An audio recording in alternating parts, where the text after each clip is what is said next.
We're going to get started. Welcome, everyone. I wanted to welcome everyone to tonight's webinar. I hope all of our attendees on the East Coast and Midwest are keeping warm and dry. It's in the 90s here in LA, so I feel a little bad for you. But we got a great turnout this evening, a great topic as well. We had close to 1,000 people registered for the webinar. Hundreds are already here. I'm only going to speak for a couple of minutes, just do a little housekeeping. I know that Dr. Nazarian wants to make sure that we leave time for questions at the end. Most of you have been through this process before. You have a control panel on your screen. Go ahead and type in your questions as you think about them. We typically don't get to the questions until the end of the presentation, but I try to get to as many as I can in the order that they were asked. So we'll do our best. Within the next couple of days, you should get a few things. You're going to get an email with a link to download or to view the recording online. We do record this webinar as we do all the webinars, so don't worry if for some reason you can't stay until the end or you get distracted. You're not going to miss anything. During the webinar, Dr. Nazarian is going to be demonstrating a few products that he uses, a number of them which are exclusive to GoldenDent. GoldenDent has been a fantastic partner to work with over the last number of years. They are sponsoring this webinar. We always get the best turnout of all the webinars when we do their webinars. This has been an ongoing series that they provided. They had this great commitment to dental education, and I want to thank them. Towards the end, Kurt Lawler from GoldenDent is going to come on, talk a little bit about the specialists they have for this evening, talk about some educational opportunities as well. That'll be right before we get to the Q&A session. So it gives me great pleasure to introduce once again Dr. Ara Nazarian, who's done a number of webinars with us. He maintains a private practice in Michigan with an emphasis on comprehensive and restorative care. He's a diplomat in the International Congress of Oral Implantologists. His articles have been published in many of today's popular dental publications. He's consistently listed as a top dental educator. He's conducted many lectures and hands-on workshops on aesthetic materials and dental implants throughout the US, Europe, Asia. He's faculty on amplified dental training, which teaches atraumatic extractions, grafting, immediate dentures, and he founded the Ascend Dental Academy, which teaches all aspects of dental implants. So, Ara, pleasure to have you. We're looking forward, as always, to tonight's presentation. Great. Thank you, Lorne, and I appreciate the wonderful introduction. Welcome, everyone. Again, my name is Ara Nazarian, and I will be talking about our webinar this evening on implementing extractions, grafting, implants, as well as some posterior restorations in your general practice. My practice is in Troy, Michigan, and so I'm working about 3.5 days a week, and on the other days I'll be teaching usually either locally at the University of Detroit for Amplified Dental, where we assist dentists on extracting and grafting on live patients, and then also teaching implants with Ascend Dental Academy. Well, if we look at today's society, there's a variety of different types of patients that are presenting to our dental office. Whether it's a failed restoration, whether it's an endodontically treated tooth where it's fractured and now the post and core have come out, whether it's periodontal disease, occlusal trauma, or rampant decay, these are the types of patients that are presenting to our practice. In fact, a lot of the patients that are experiencing trouble with their teeth, especially right now, is the aging population. The aging population is living longer, and according to the literature and the studies, age is directly related to every indicator of tooth loss. One of the reasons is it could be manual dexterity, it could be the wear and tear that these patients get because they're living longer on their teeth. It could also be due to dry mouth or some of the medications that they take. So we're finding within our practice, and as I speak nationwide to other dentists, we're seeing a rise in these types of patients. So we definitely need to address their needs. We also are experiencing the younger generation needing full mouth extraction. In these two case scenarios, some of this damage can be to soda intake. A lot of it can be due to drug use as well. And so we're finding some patients that are presenting that have had a history of methamphetamine use. Not only is the heat generated from this drug, but also the chemical reaction to the teeth causing degradation of the enamel, and then it's going so far that these teeth need to be extracted. So we have two different case scenarios within our population. The baby boomers who need extractions, but also now this new generation of younger patients that either due to soda intake, foods that are processed high in sugars, or drug use, this is what we're finding. Now, you never want to judge a book by its cover, so to speak, when you look at these patients. When this patient presented to me, all 32 teeth had rampant decay, and you would think that this patient was possibly a homeless patient.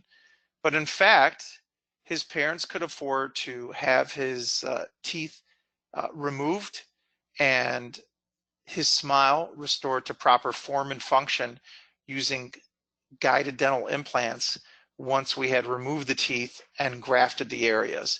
So this is a great scenario to show you that you never want to judge a book by its cover, number one. Number two, you want to be able to provide comprehensive dental care in a fewer amount of appointments as possible. And so if you can do that, you'll find that these patients will choose you to be their dental provider. So what we're saying essentially is that there's a huge growth potential for your practice, whether it's the baby boomers or the younger generation. Well, this evening, I'd like to show you a variety of different techniques and materials that I use in my practice. So we're going to show you how to tap a growing market of patients that need comprehensive treatment. We're also going to show you proven techniques to atraumatically extract teeth in a predictable and efficient manner. Let's face it, we can all get a tooth out, but we want to try and be as conservative as possible and protect the buccal plate as much as possible, because I look at every extraction patient as an implant patient. And so the more that I can preserve, the easier it will be for me to place implants later on.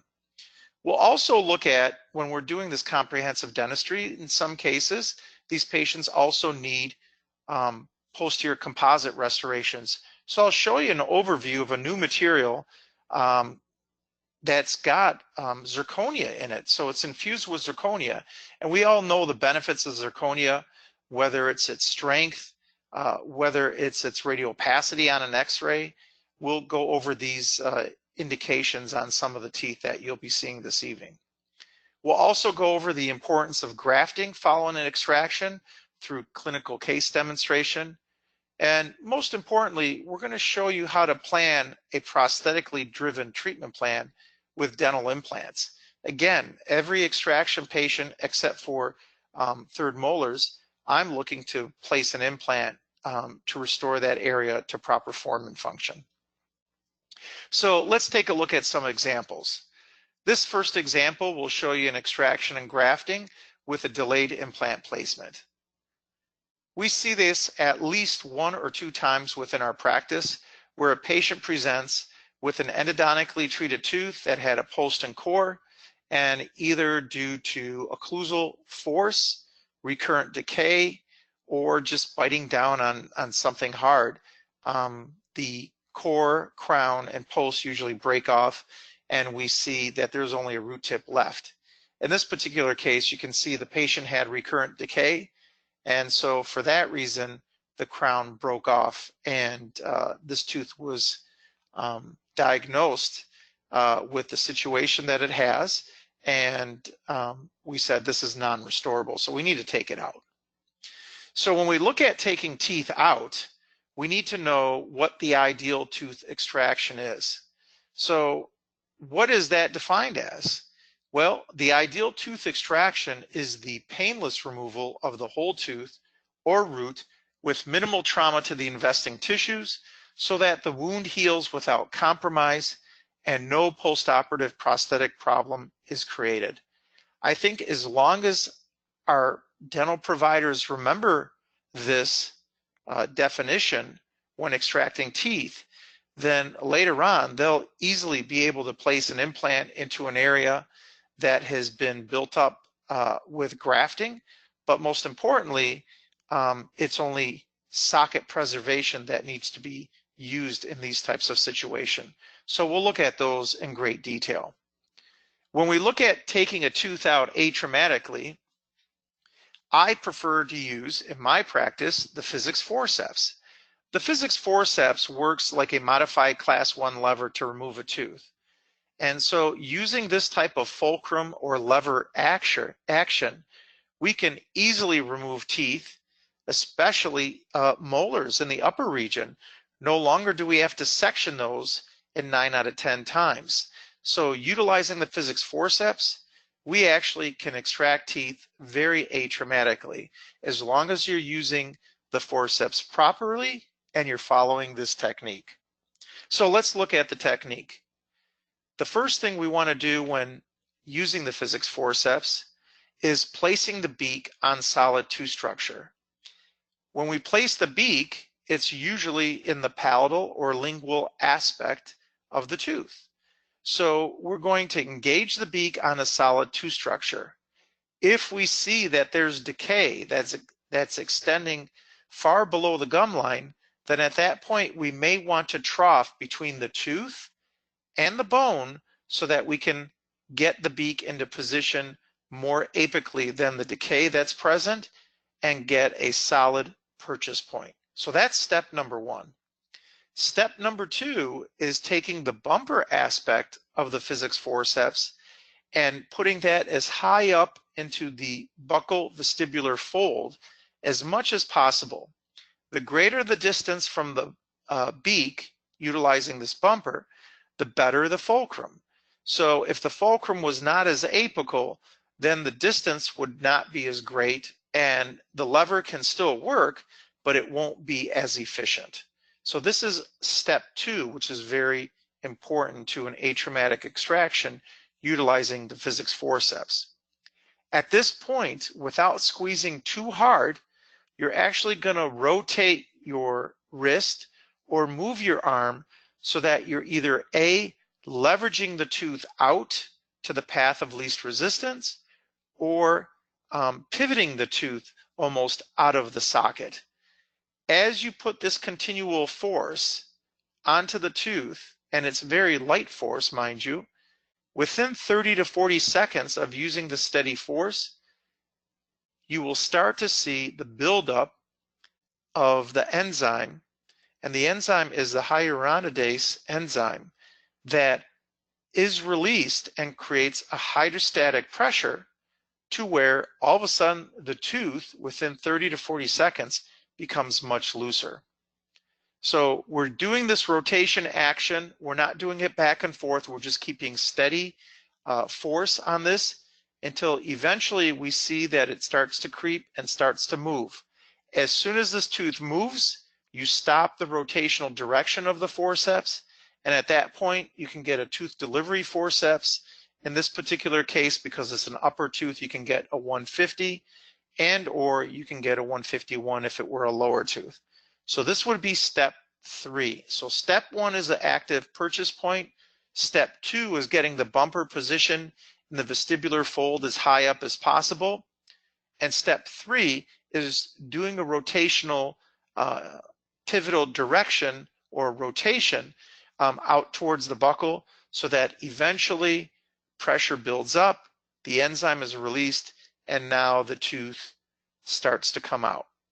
At this point, we can go ahead and use use a tooth delivery forcep after the physics forcep to further remove the tooth from the socket.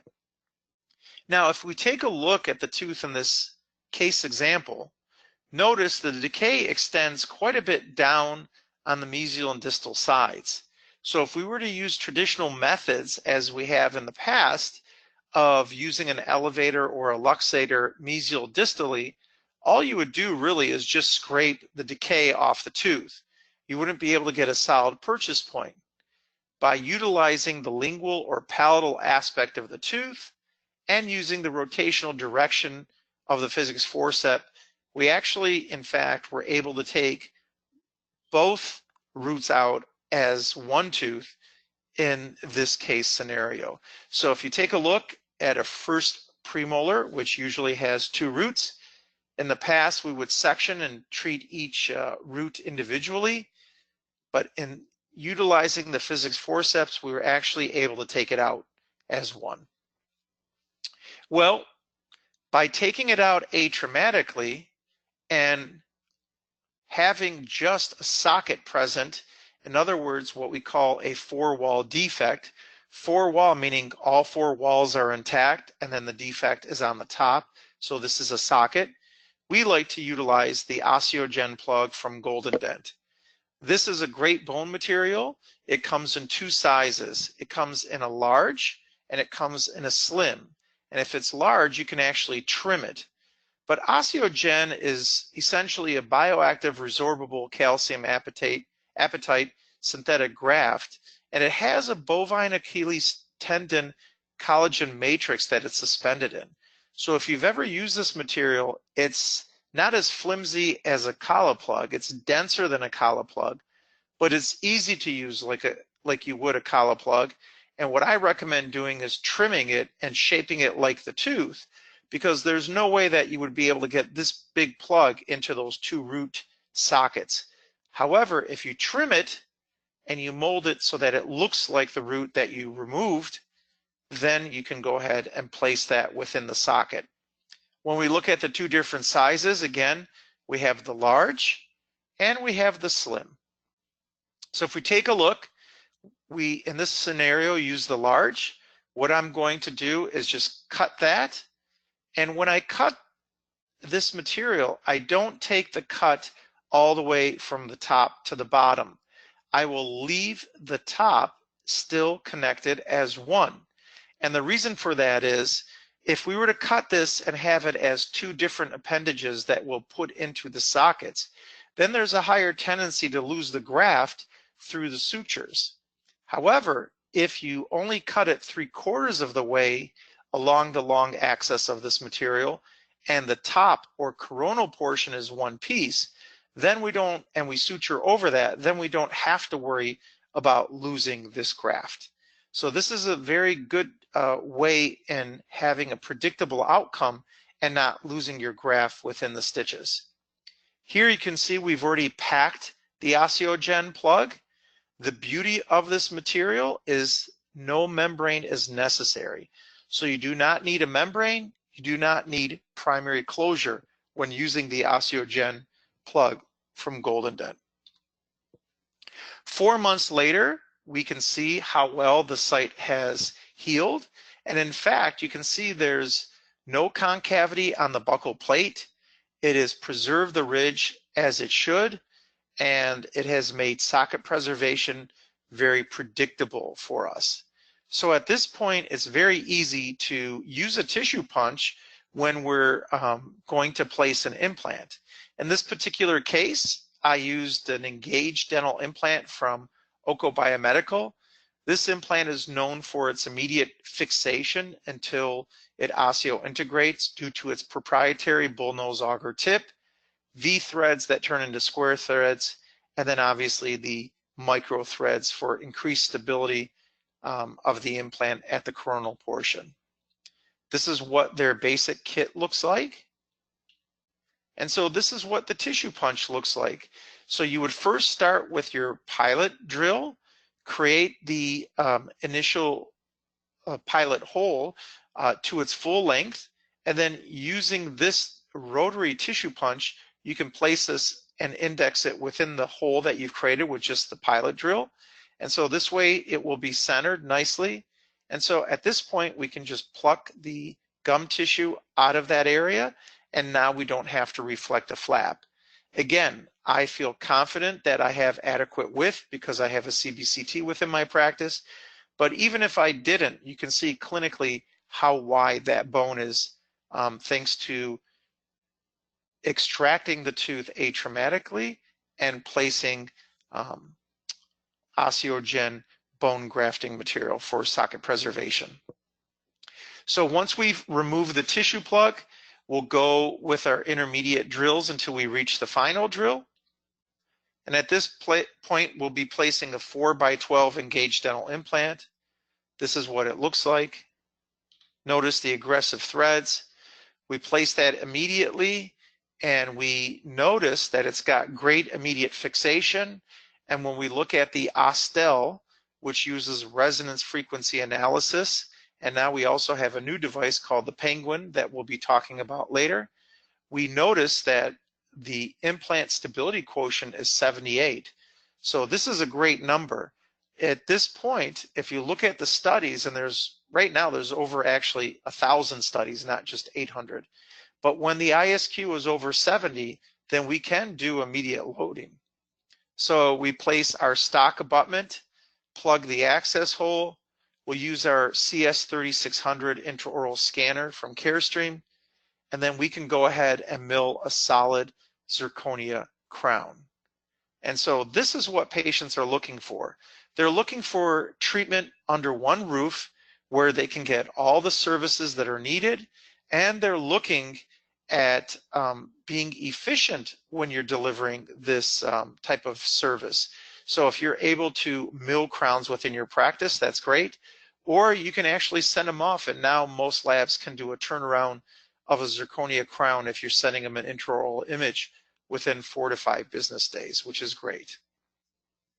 So our goal really on what we're going to touch upon today, utilizing some of the instruments, materials, and techniques that I'll be discussing, is really being able to take your patient from A to Z within your practice. Having all the services available that are within your comfort range underneath one roof. And so that's what we'll be discussing for the other cases here. So let's take another example of extraction and grafting with delayed implant placement. Patient presented to me with discomfort, and she couldn't really isolate where the discomfort was from, but she knew that it was in the posterior portion of the mandible on the right side. And so clinically, we took a look at these teeth, and we started doing some different types of vitality testing. And we were trying to test for possible vertical fracture, any sensitivity, any type of reaction that would create an issue.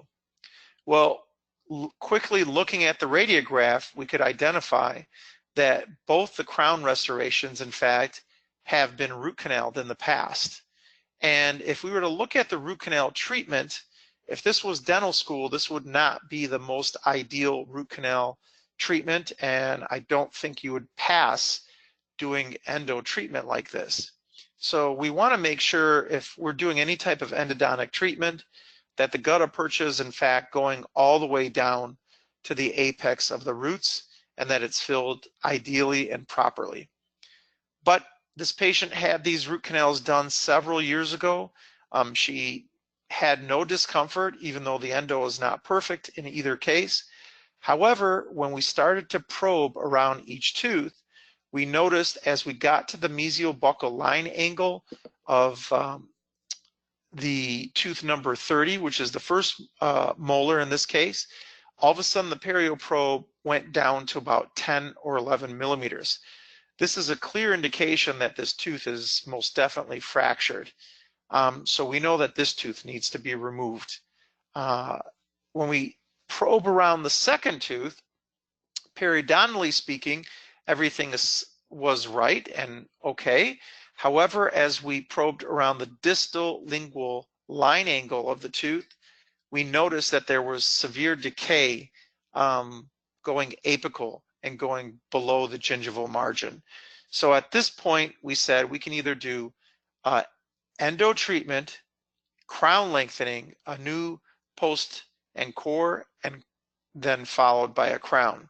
However, the prognosis for a tooth like that in the second molar, in my eyes and in my practice, has not been the most ideal when decay has gone so far below the gum line to where crown lengthening is needed. And I feel implant would be a more predictable result and a longer lasting result. So the first thing we said is let's get a CBCT and see exactly what's going on with these teeth and further investigate why she's having some discomfort. Well, as you can see with our CBCT, this happens to be the CS8100 from Carestream Dental. And we can zoom in onto the area and look at the axial, cross-sectional, and 3D views. And after our clinical and radiographic examination, which also included periapical film, but also the CBCT, we deemed both these teeth non-restorable, and we recommended 2 implants be placed in a delayed method.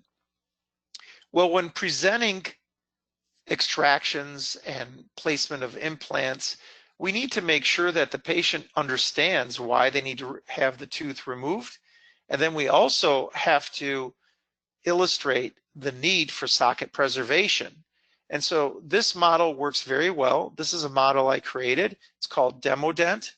And in starting from the left going to the right, you can see that it illustrates occlusal and interproximal decay. In the middle tooth, it illustrates a failing amalgam restoration where it's got recurrent decay, and on the opposite side, it's got a crack. And then lastly, we can see the blue core material and then a white crown restoration that's placed on that tooth. So this is about 3 inches in height. I use this when illustrating or explaining anything to a patient because they understand it. Learning is a visual experience that is taken in much higher than just hearing. So we like to use patient education models to illustrate to our patients why they need the extraction, but also the importance of socket preservation to prevent the caving in of the buccal and lingual plates, and to be able to set the foundation for further implant treatment. So failure to place socket graft material means that the bone can possibly cave in, and if the patient wants to get implant therapy, that means they may have to go for some more extensive graft procedures like a block graft or a particulate graft using tenting screws. So our goal is to graft a 4-wall defect, which means literally just a socket, and place some type of graft material. Again, my graft material of choice is the Osteogen because it's so easy. It's very economical, not only for the dental provider, but also for the patient. However, in this particular example, I did want to show particulate that's an allograft, which means human bone, so that our viewers may see a variety of different grafts this evening. So the first step, obviously, is removing the crowns and extracting these teeth. When removing teeth in the upper arch utilizing the physics forceps, we usually see D3, D4 bone in the posterior maxilla. So we don't really need to section the roots because the bone is pliable. It's almost like a styrofoam in the posterior maxilla, or like a balsa wood as we go more to the anterior region of the maxilla. But in the posterior mandible, the bone is much denser. In fact, there's thicker walls of cortical plates. And then within the cortical plates, obviously, we see the cancellous bone. However, our goal, if we're going to use the physics forceps with a lower molar, especially if the roots are divergent, is to go ahead and section the roots and treat each root individually as if it were a separate tooth. So our first step is to remove the crown restorations. Well, there's a couple options when doing this. One option is making a slit down the buccal and occlusal aspect of the crown, taking a crown remover or almost something that looks like a flat-ended screwdriver, and popping the crown off, breaking the seal. That's one way. Another way to do it is using this device called the WAM key.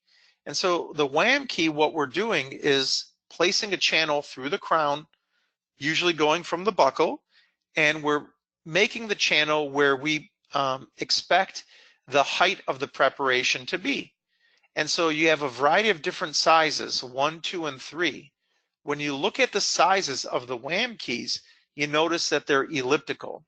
So the thing to remember with this is if you rotate this it's going to lift the crown off or break the seal. This is very important when doing zirconia crowns, because if you use the traditional method of making a buckle and occlusal groove or slit through the crown, you would probably go through a few diamond burrs to be able to do it. Using the WAM key, you only have to make a channel big enough for at least one of these three sizes, and then utilizing the WAM key, you can just rotate and it lifts the crown off the preparation. So if you take a look at tooth number 30, notice there's no trough in the tooth because all we did is make the channel through the crown, utilize the WAM key, and fully remove the crown from the preparation. Now, upon closer examination of this tooth preparation, once the crown is removed, we can see that the previous dentist had tried to do some patchwork dentistry. They put either some type of glass ionomer in the area where the buccal cavity was, and then they filled it with amalgam. However, we can see that there's still some recurrent decay, but nevertheless, this tooth was fractured, so we still had to take it out.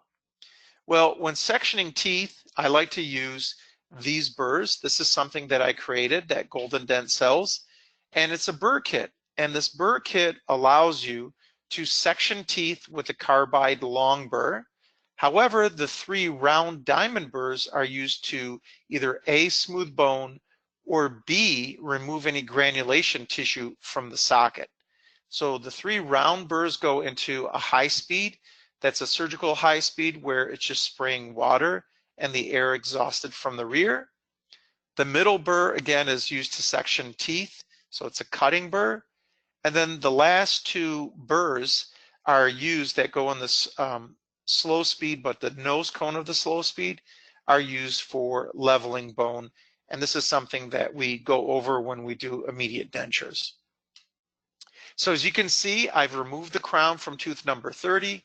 I've sectioned the tooth. And then at this point, I'll take this instrument. It's called the wedge, and it's essentially used like a wedge. It's placed between the 2 roots until we get some movement, or you can place it on a 45-degree into the space between the tooth and the root, or excuse me, the tooth and the bone. And it's thin enough and it's not that curved like an elevator to where you can actually place this like you would almost a periotome, but then you can actually luxate the tooth. So using the wedging action, okay, you can literally get this tooth loosened up before you use the physics forceps. And so here we see the standard series of the physics forceps. Notice we have the upper right, upper left, upper anterior, and then we have the lower universal. So you use one forceps for all the lower teeth, and for the upper teeth, you either use an anterior or an upper left or upper right forceps. And these work very well in removing the teeth. So in this photo, you can see exactly that.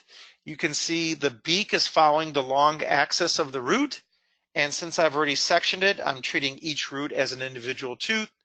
And I'm using the rotational directional force to where the tooth finally loosens up.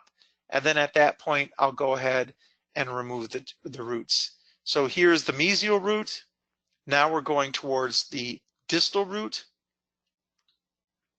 And here you can see both roots are out and they're fully intact. So there's no root tips that are remaining. We'll curette this area, use our round diamonds to further degranulate the area. And now we're going to do the same thing with the posterior tooth. Notice there's some decay underneath the buccal amalgam, but if you look at the whole distal portion of the tooth, there's quite a bit of recurrent decay. In fact, the core isn't even a core, it's a bunch of gutta percha. So this tooth was not going to be very good if we try to save it.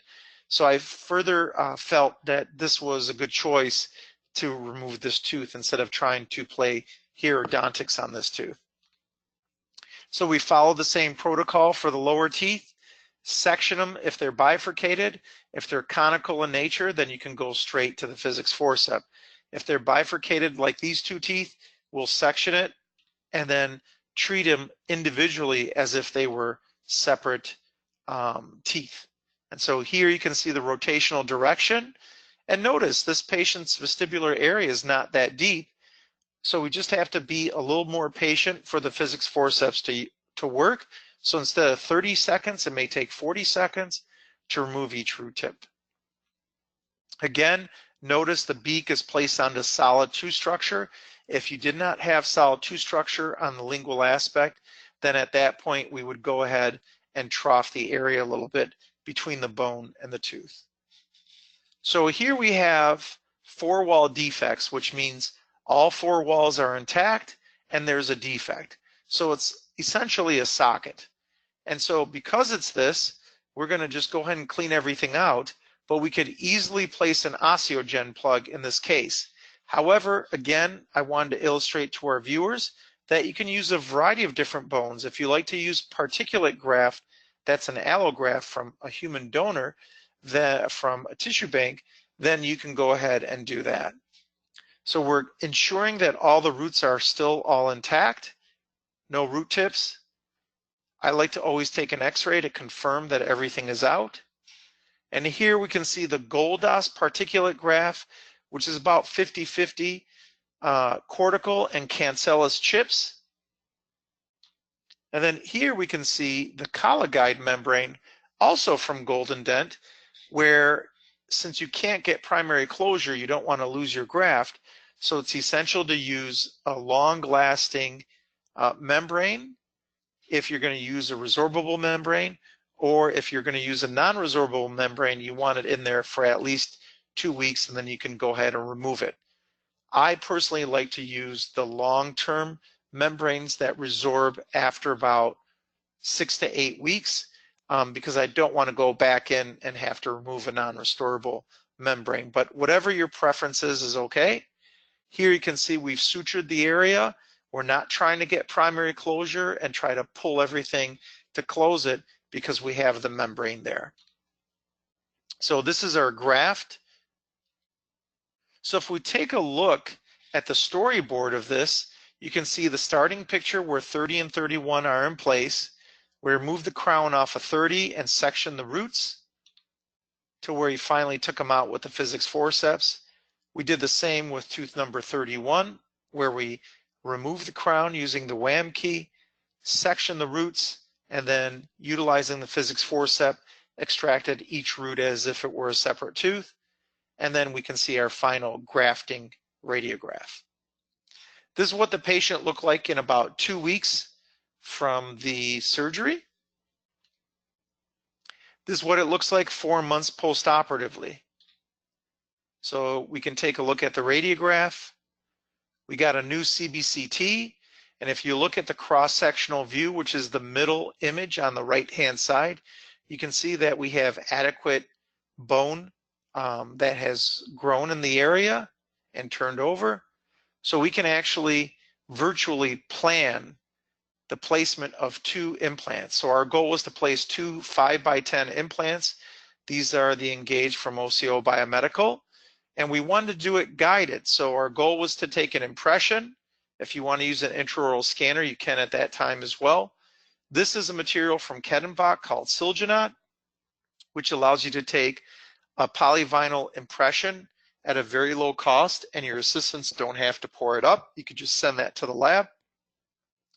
And so we had a treatment plan from 3DDX in order to place 2 implants. So you see a 5x10 Engage for 30 and a 5x10 for 31. And if you view the cross-sectional area, you can see adequate bone width.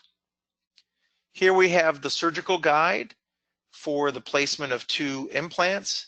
Notice it has the buccal slit opening, and this is in case the patient can't open really big. You can bring the guided drills from the buccal aspect and then turn them into the keys in the area.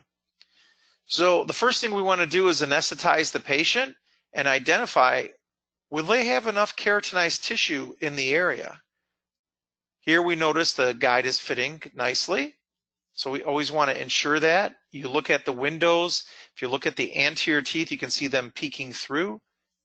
So we know that this is fully seated. And if you want to confirm that more, you can go ahead and take a radiograph.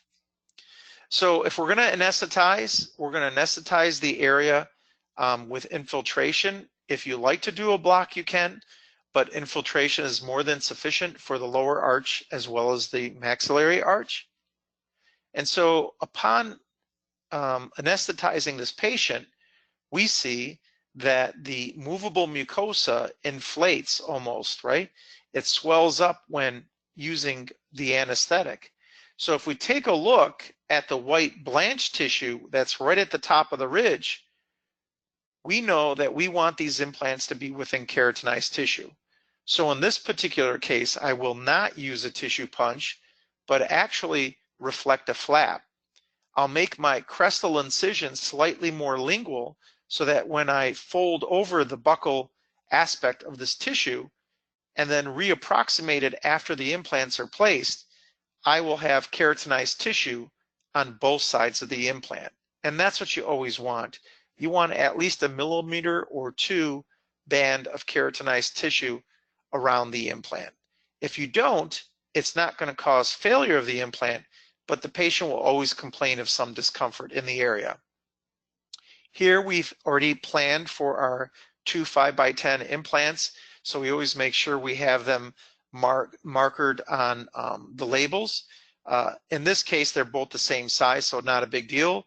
But when I'm doing my full arch restorations, and there's a variety of different sizes, I always will ensure that our assistants have put the tooth area that the implant's going into on the label. Here we see 2 5x10 engaged dental implants. We see the placement is ideal.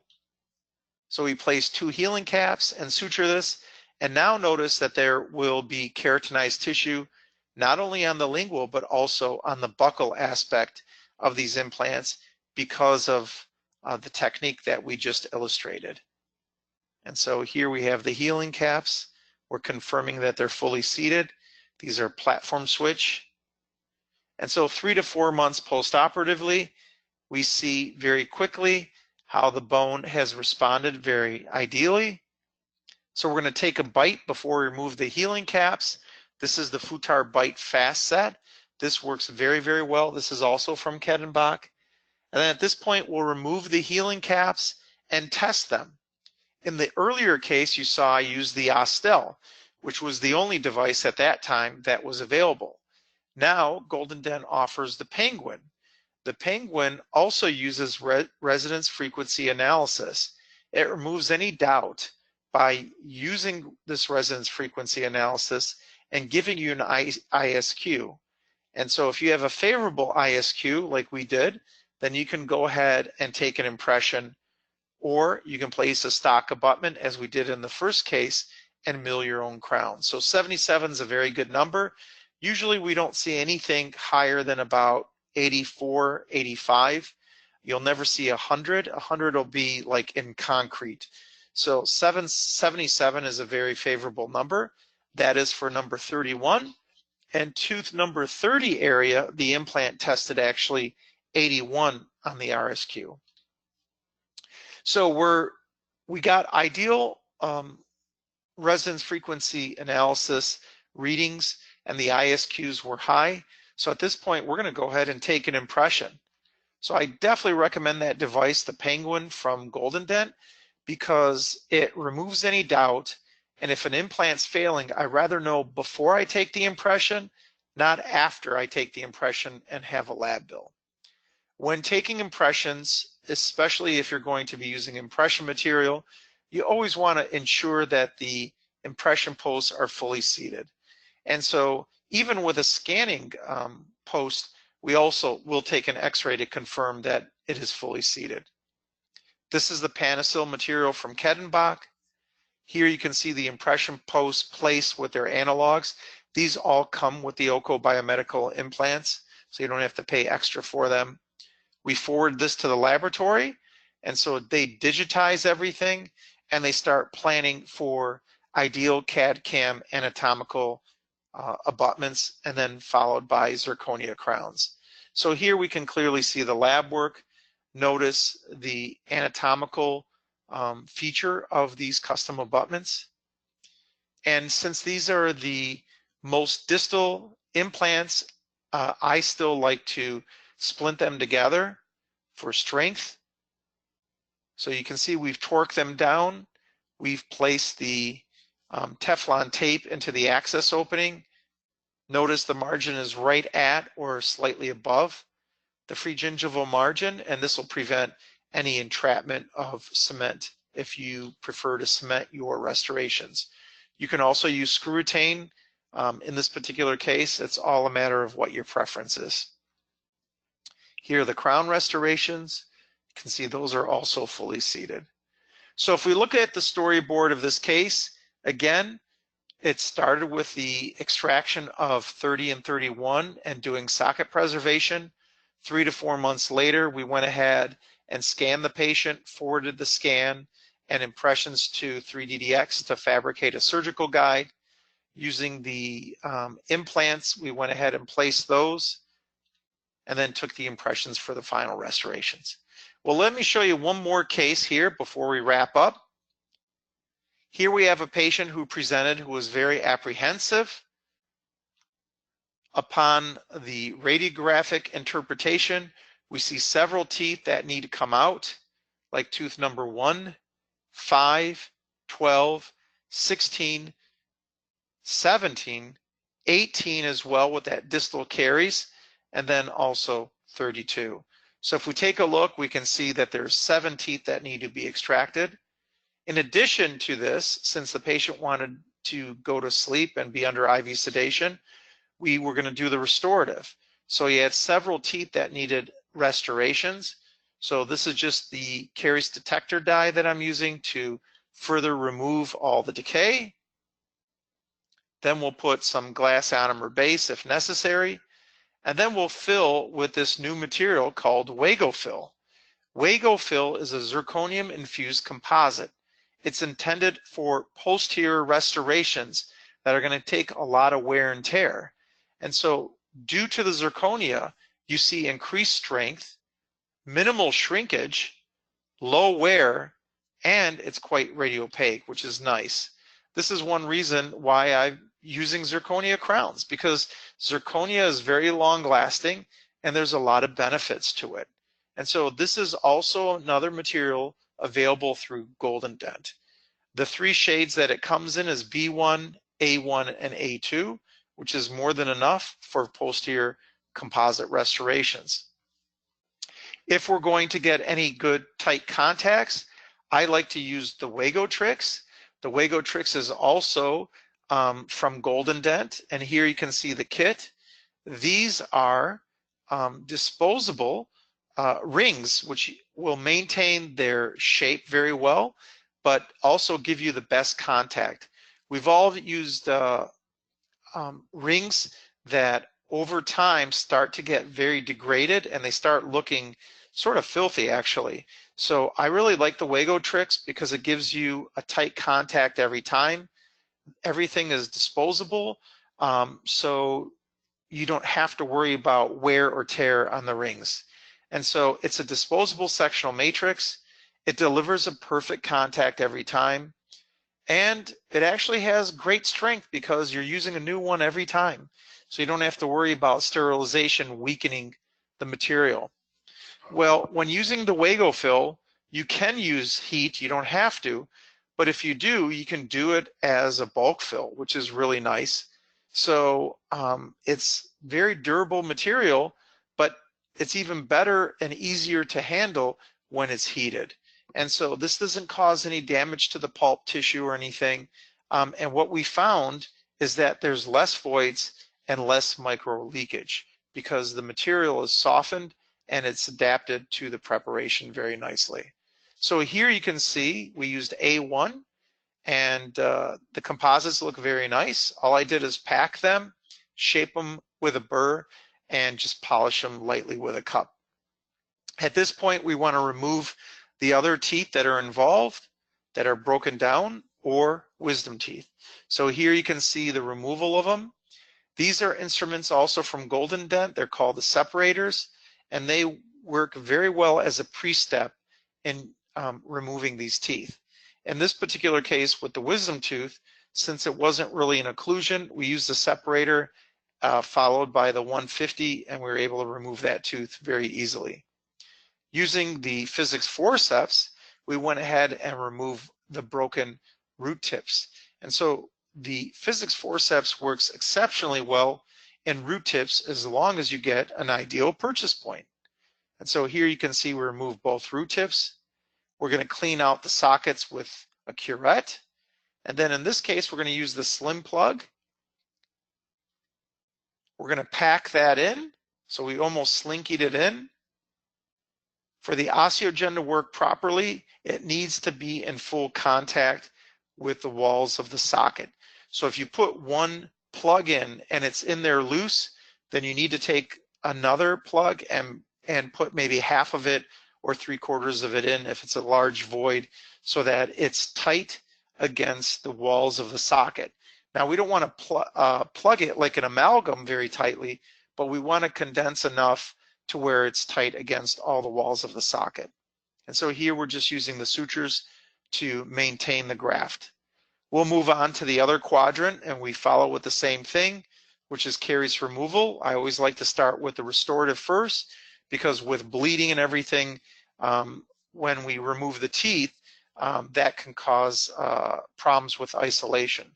So I always start with the restorative first, followed by utilizing the physics forceps and taking the teeth out. Notice I got an ideal purchase point here. The decay didn't go through the furcation like the other tooth.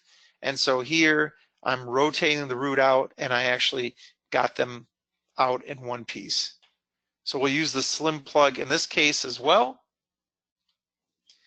And then for the wisdom teeth area, we're not going to place graft material, but if you find that the area is bleeding quite a bit, this BioViva material works very well.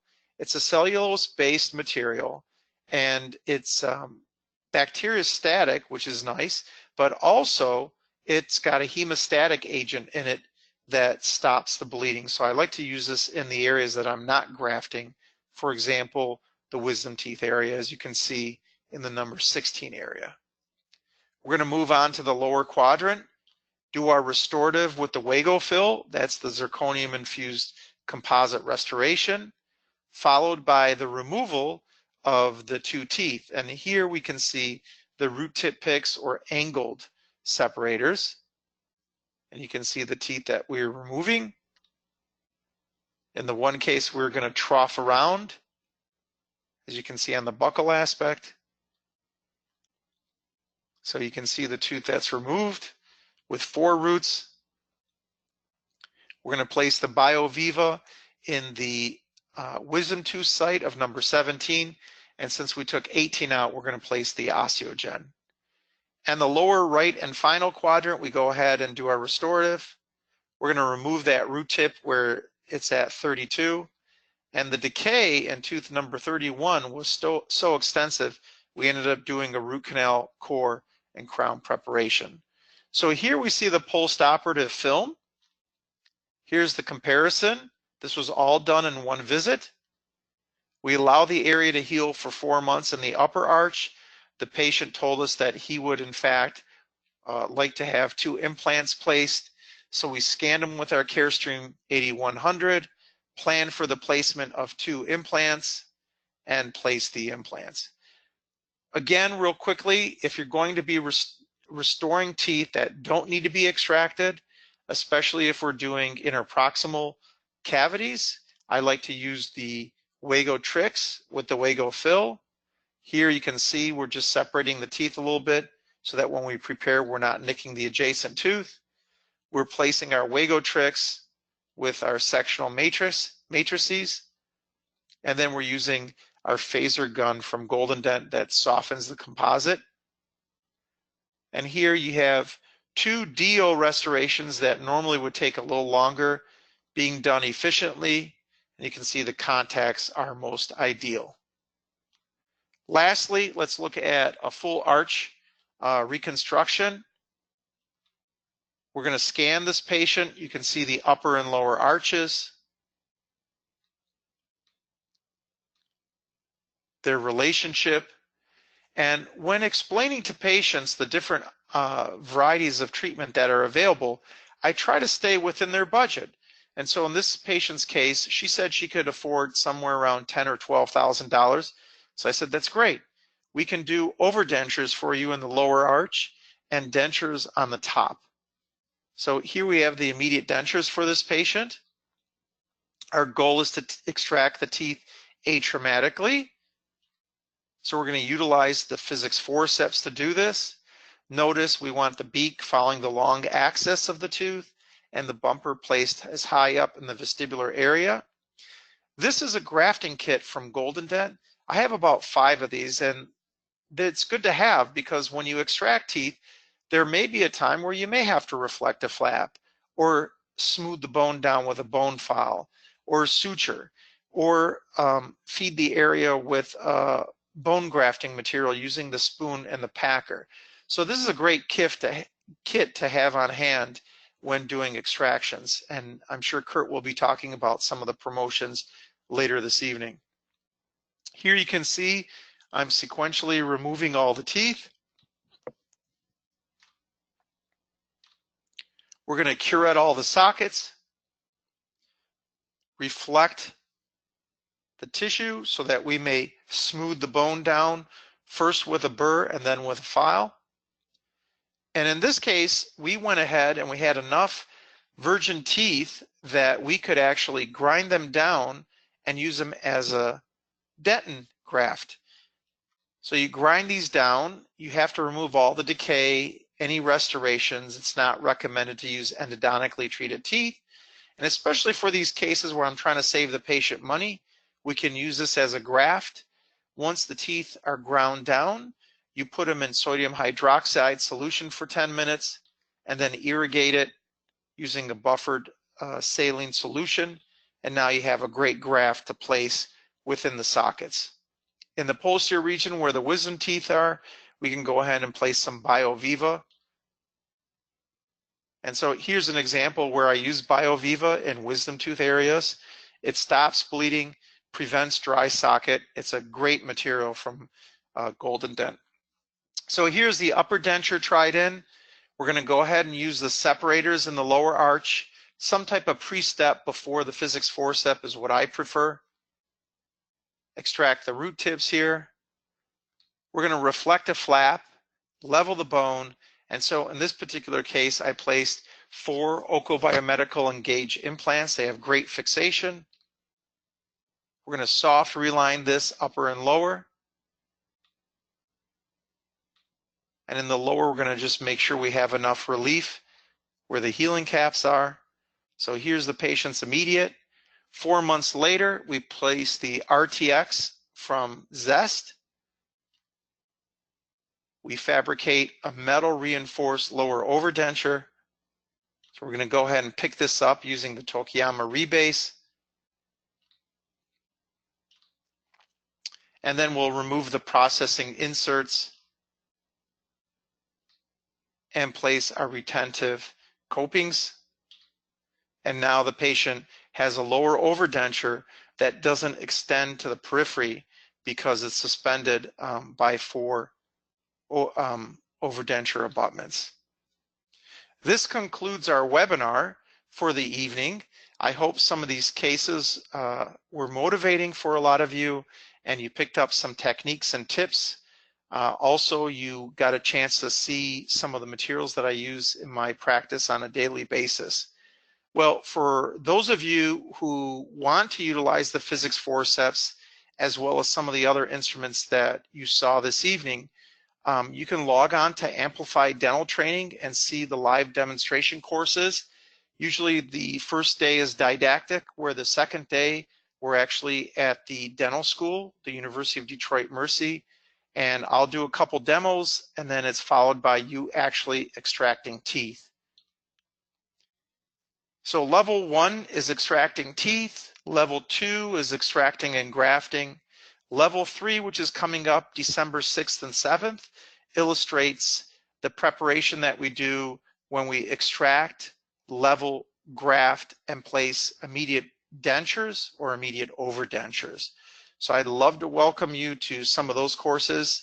and Kurt will be talking to you about some of those. And then also, when you're ready to do dental implant training, I'd like to welcome you to the Ascend Dental Academy, and you can find that at ascenddentalacademy.com. Thank you for your attention, and let's get Kurt on, and we could talk about some of the different courses that Amplify has to offer and some of the materials and instruments. Thank you, Ara. I'm going to turn the screen over to Kurt now. As I mentioned before, we are so appreciative of GoldenDent's ongoing sponsorship to bring excellent speakers like Dr. Nazarian for all of you. Kurt is going to talk about their specials that they're kind enough to offer and talk about some of the educational opportunities. And when he's done, we'll move on to the Q&A session. So Kurt, take it away. All right, appreciate it, Lauren. Hello, everybody. This is Kurt Lawler from GoldenDent. We're here in Detroit, snowy-based Detroit this evening. We had a early snowstorm, so it's snowy here in Detroit. But in any event, we're a Detroit-based dental company that we started with the physics forceps, and we operate under the principle of providing simple, predictable, and unconventional solutions for dentists, and that we rely on 80 years of family dental knowledge and experience to manufacture and design products that clinically work, but are also often different, like a different type of procedure, sort of like the physics forceps. So I'll get through my portion here pretty quickly, and like we always do on our webinars, the company offers a promotional discount for investing your time with us this evening. We always appreciate you supporting our webinars by joining them. I hope you enjoyed the content, and as a result of that, we like to also provide a promotional code if there was maybe a bone graft or an instrument or something that was intriguing or interesting that was shown by Dr. Nazarian this evening. You can use, obviously, this 10% promotional code to try those products. And the code for this evening is going to be a web deal 10. And you can learn more about any of the products mentioned through the clinical cases this evening by Dr. Nazarian at it's golden-dent.com as shown on the screen. And then our educational aspect, which I'll go over here in a minute, is amplifydental.com. So we do these deals pretty quickly. We do a 24-hour deal. Those of you who've joined our webinars in the past are familiar with this. We provide a discount. We just do them quickly after the webinar. It's valid for 24 hours, so that's through tomorrow the 13th, if you are interested in anything. So like I said, the physics forceps is what started our company back in 2007, and this is our most popular set of instruments. I know we get a lot of regular customers that join. Maybe you already have the standard series, but if you're not familiar with it, this is the product that started what we do and what we still do today. The design really hasn't changed much, just some of the finishing and the look of the instruments, but this is our standard series. There's 3 uppers and 1 lower. It was already explained well by Dr. Nazarian this evening, so I won't go into too much detail on the technique and how they work. But this is our most popular set. If you're looking at them, you're not sure, maybe you want to try them or they're interesting to you, this is what I would recommend before you get into the molar series, which I'll show here next. So the molar series is, as you can envision, you can only get back to usually about the 2nd molar. Sometimes you may not get to the 2nd molar with the set I just showed here, the green bumper ones, because obviously you're going to have a cheek restriction or an access restriction. This set's going to go further back into the mouth and allows you to get to erupted wisdom or 3rd molars and what we like to call hard to reach 2nd molars. However, this set is definitely easier to use.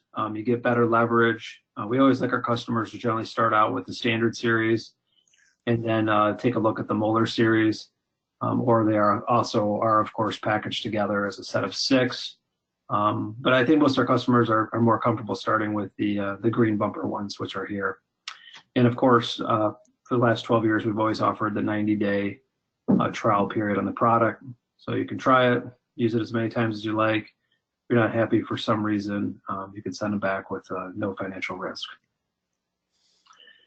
So the wedge is an instrument that we made for Dr. Nazarian. This is what he likes to use in advance of the physics forceps. It's a good pre-step to start the atraumatic extraction process. We have other instruments you could use also, but I know this is a favorite of Dr. Nazarian. It's called the wedge. It's a simple instrument. And again, he already explained in detail how this is used. You can find that under the extraction instruments on our website.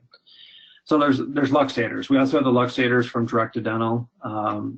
These are also a good product. I'm sure there's lots of people that already use luxators. So you can use the wedge or you can use the luxators in advance just to start to sever the PDL, start the atraumatic extraction process. It'll make the use of the physics forceps, I guess, a little bit more atraumatic or easier if the tooth is not budging. So this is new. For some people that maybe haven't joined our webinars lately, we had requests to make some more like conventional type instruments, like an ASH or 150 or 151. So we recently launched these. We call them the Golden Force extraction instruments. And these have they have a lot of benefits. I mean, they're titanium coated for strength and hardness. They've got nice serrated tips. They have really nice looking, for aesthetic reasons, like a gun metal type finish. So they obviously look nice and is a nice instrument if you're looking for more of a conventional type instrument to add to your practice, or if you want to upgrade your 150, 151 or ASH or et cetera. Something to take a look at. These aren't too expensive. You'll find them on our website.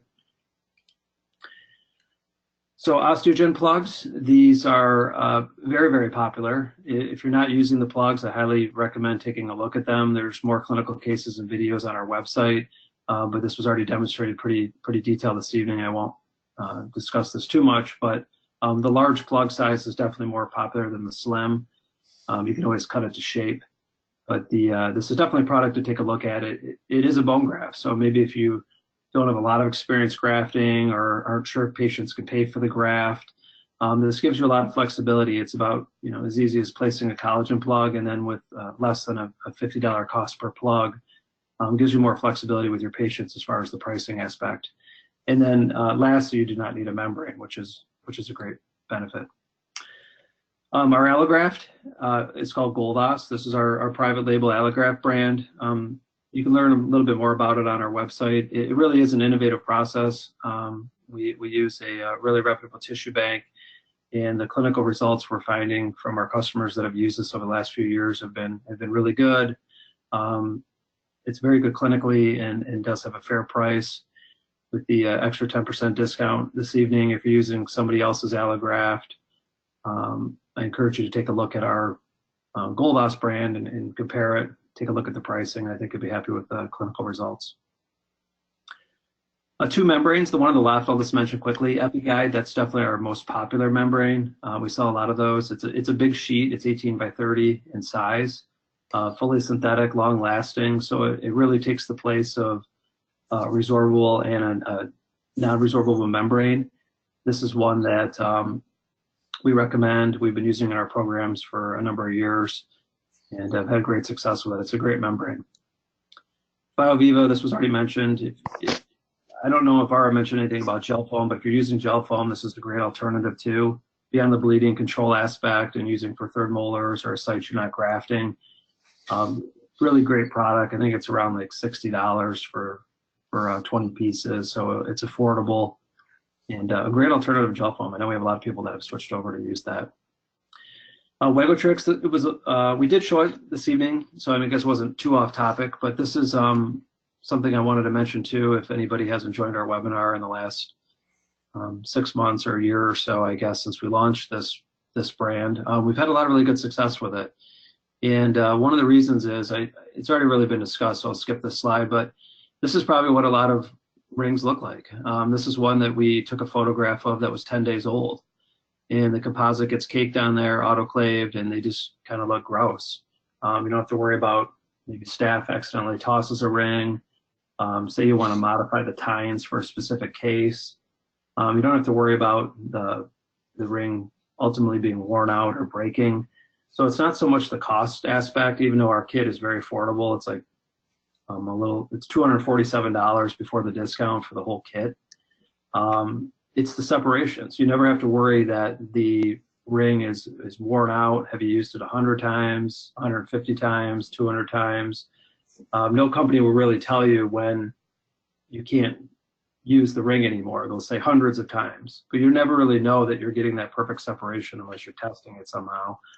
And with the Wagotrix kit, you don't have to worry about that. You know it's going to be used effectively and work perfectly because it's a brand new ring.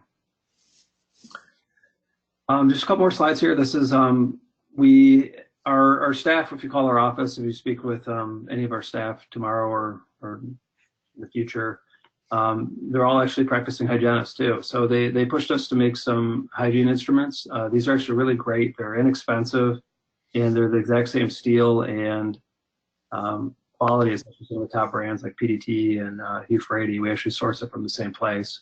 So we recently launched these. I just wanted to mention them quickly. A little bit off topic, but I just thought I'd mention them quickly. Amplify Dental, this is our live patient course. So this is the facility here. This is Dr. Nazarian doing a demonstration before we do the individual breakouts into your own operatories. We'll go over the procedure, explain how it works on the live patient, followed by the lecture that we do in the morning. So you can see it's a really great facility, lots of room, open, pretty much with everything you need. You just show up. Here's some of our past group photos. This is the didactic portion in the morning we do in the classroom, and then we actually do it on live patients. So our next course is actually, I think I have a typo there. I think the AMP3 is December 6th and 7th, which is our denture course. And then our next extraction course is coming up next weekend, I guess. That's just the one-day extraction program. And that is it. I'll turn it back over to Lorne. I'll leave this promo code up here. Again, call us with any questions. We're more than happy to help out and answer any further questions you have on the products. Thank you, Kurt. Ara, you ready for a few questions? Absolutely. Great. We just so everyone knows, we do our best to try to get to as many questions as we can. We do have a hard end at 1/2 past, so we'll do our best. We did get a question about CE, and I forgot to mention that.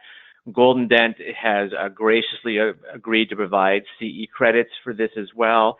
Obviously, you need to be here for the webinar and not log on and off for a minute and then be curious why you didn't get the CE credits, but they go through all that.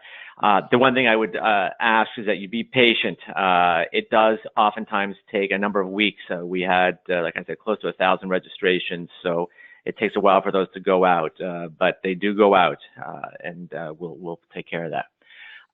Okay, what's the billing code and a typical charge for Osteogen Plug? Usually, if it's a surgical extraction, then in my practice in Michigan, it's about $267. And the bone graft is about $395. Okay. There's a question, I guess it was related to a specific slide about any peri-implantitis concerns. I think it was somewhat earlier in the presentation. Yeah, so the one image that I showed of the implants placed in 30 and 31, if you notice, those were platform switch. And when we do a platform switch on implants, that helps maintain the bone at the crest. And then the custom abutments, if you prefer to go cement retain, the peri-implantitis is avoided because the margins can be placed anatomically where you would like them so that you don't get cement embedded down the sulcus.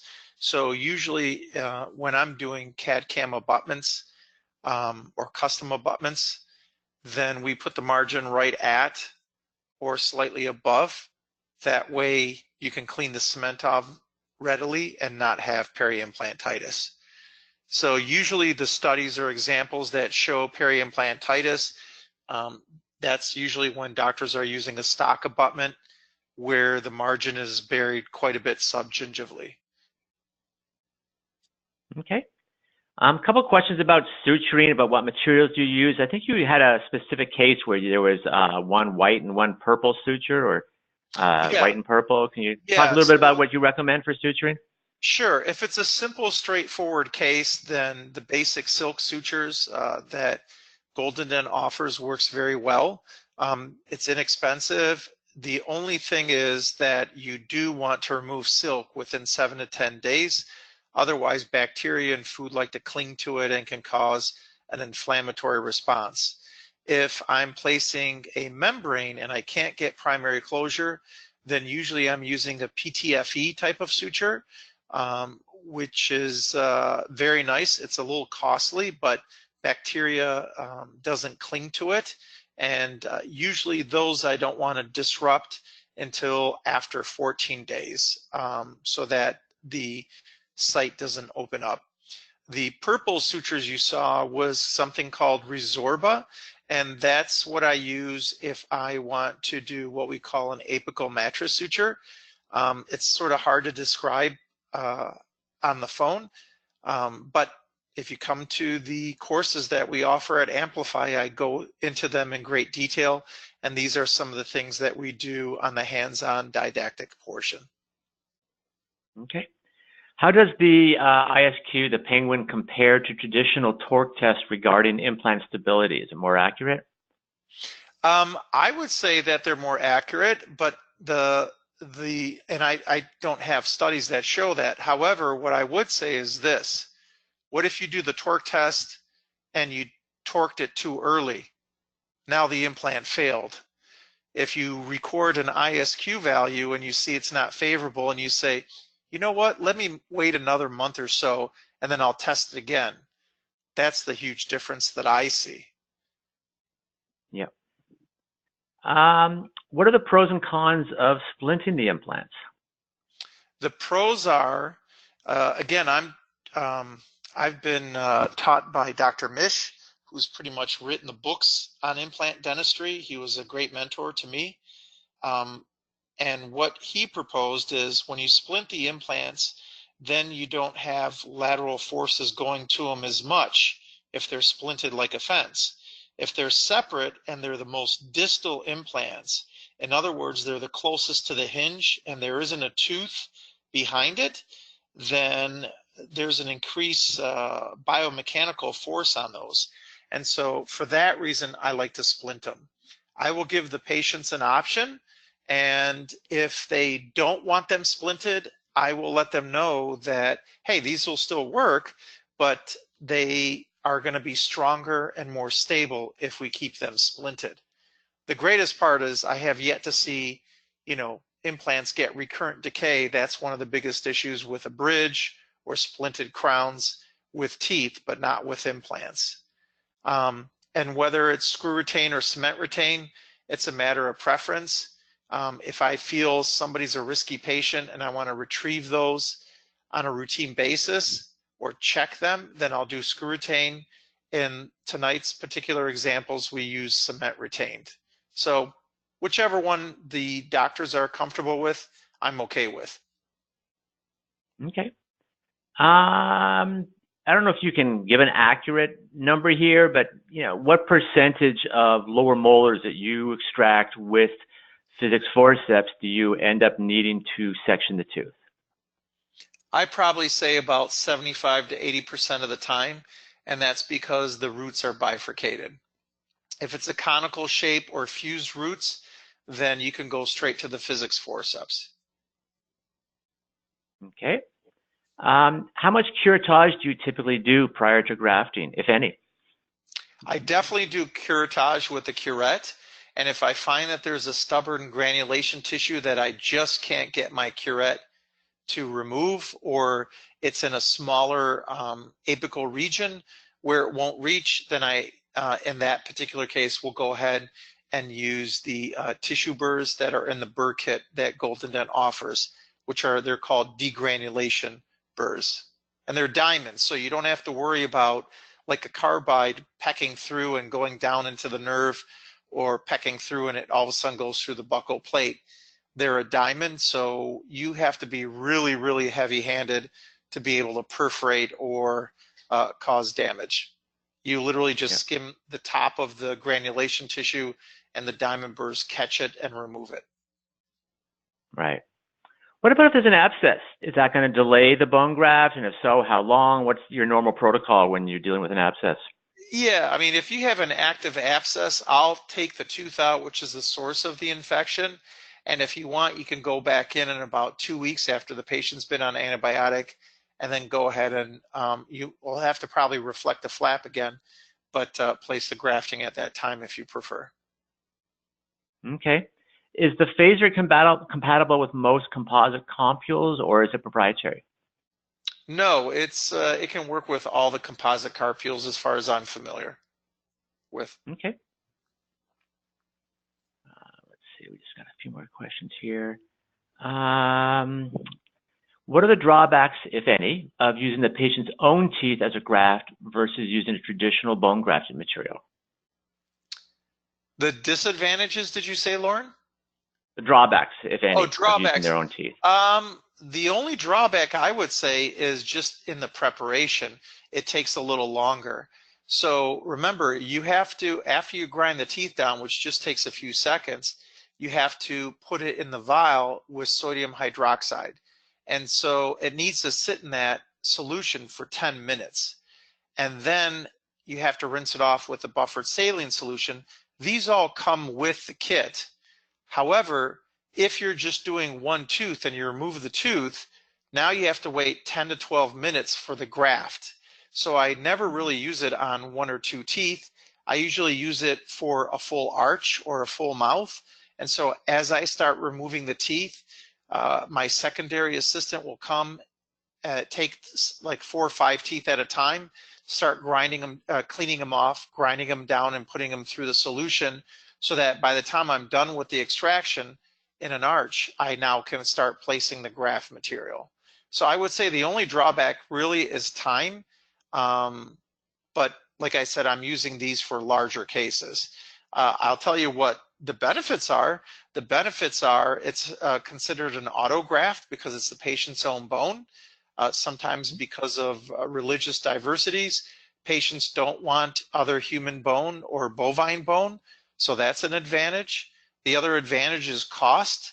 Once the initial investment of the grinder is purchased, then the disposable solutions and top canister that it's grinded in is, I think, only like around $55. Kurt would be able to answer that better. So in those scenarios, it's huge. And then what we find is the enamel works like cortical chips, so it doesn't resorb as fast as the cancellous bone, or excuse me, as fast as the dentin, which in fact acts like cancellous bone. So I've done a lot of implants into the dentin graft, and I have to tell you, it's very favorable. It works very well. Okay. You showed a case when you used a root canal system on number 30. What was that you were using? I use the Edge Endo rotary files for that case. Okay. Let's see. When using the Penguin, do you have to attach something to the implant first? Yes, they have what they call a multi-peg. The Penguin is something that came out several years ago. The initial RFA or ISQ monitor was the Ostel. The Ostel was a little bit more in cost. It was about $6,000 per unit, where the Penguin is wireless, 1/3 the size, and it's only about, it's just under $2,000. But they can be used with any system, and depending on what implant you have, you can get the pegs for that. The nice thing with the multi-pegs from Penguin is they can be reused and after they've been sterilized, where with the original Ostel, you had to use a new peg every time. So that's another plus of it. You showed that case where you had you extracted 2 molars and you were using a bone graft with no primary closure. Is that graft or the membrane, is that enough to keep the graft material from leaking out typically? Yeah, so the EpiGuide and the CollaGuide actually are a longer lasting resorbable membrane. So they take like over 6 to 8 weeks to resorb. But yes, it is. The CollaGuide almost looks like a saran wrap. It looks thin, but it doesn't tear very easy. So it works very well. If the doctors are used to a more thicker membrane, then the Epi Guide works very well, in addition to the Color Okay. Guide. For the plugs, how do you cut them? I'm sorry, Lauren. The one thing I was going to just say was when doctors come to the courses where we do the hands-on portion, we actually have a variety of different membranes and graft materials that you saw this evening, and then some more that the doctors get to use on different patients. So one of the things about GoldenDent is they want you to try it. They want you to be happy with the material before you buy it. And so you get an opportunity to try it on live patients at the dental school, which is awesome. Okay. And as I think I started to ask you, what about the plugs? How do you cut those? Just with a scissor. What I usually do will pinch it to make it a little more flat so that when I cut it with the scissors that come in the grafting kit from GoldenDent, you can easily just cut them. The key is not to cut them all the way through and leave the top portion intact, so that when you shape it like a tooth and put it into the socket, it's like one. And so you don't have to worry about like one of the little pieces coming out because it's solid at the top. Okay. We're out of questions here. Anything you'd like to say before we wrap it up for the evening? I'd like to just say I'd like to thank you for this opportunity, and GoldenDent for sharing what I love is providing dentistry for my patients. About 65% of my practice right now is extractions, grafting, and implants. And I think with the proper training, a lot of dentists can do that and try to keep a lot of these procedures in-house. Obviously, we still need our specialists for those complicated cases, but a lot of the cases I showed today are things that our general dentists can easily take care of within their practice. And I'd like to welcome you out to the Amplify courses, where we do the didactic as well as the hands-on portion. You don't have to go to a different country. You don't have to worry about all the heavy travel of going outside the US. And we have tons of patients that we help. I think it was, Kurt can answer this question probably better, but in all the procedures that we've done in the last 10 years, it's added up to a few $1 million or $2 million worth of services, I think, that they've provided. So we're actually helping not only the doctors learn, but we're actually helping a lot of patients that are in need. And so it's a win-win situation. Well, that's great. And we appreciate having you on. You know, you and I, we do these webinars at least 3 or 4 times a year. And I'm sure many of you know that there are speakers out there who, you know, if you heard it once, you heard it 100 times, because it's the same stuff regurgitated over and over. That is absolutely not the case with Dr. Nazarian. You're always going to get new material, new content.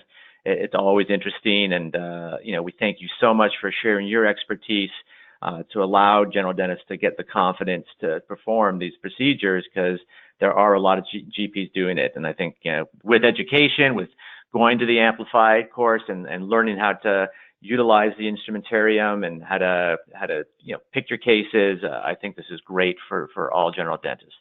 I also want to thank Kurt from GoldenDent for their sponsorship and ongoing support of dental education and bringing in fantastic speakers like Dr. Nazarian.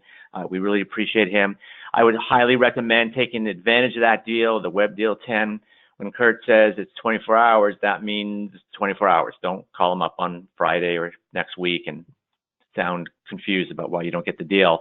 But that 90-day guarantee is absolutely in stone. We have very, very few clients that I'm aware of that would ever return this. Everyone loves it, but it's nice to know that you have that option. So we thank all of you for joining us this evening. We know your time is valuable. Hopefully you all got something out of it, and we do this on a regular basis. Stay tuned for more invitations for upcoming webinars, and we'll see you all in the near future. Good night, everyone.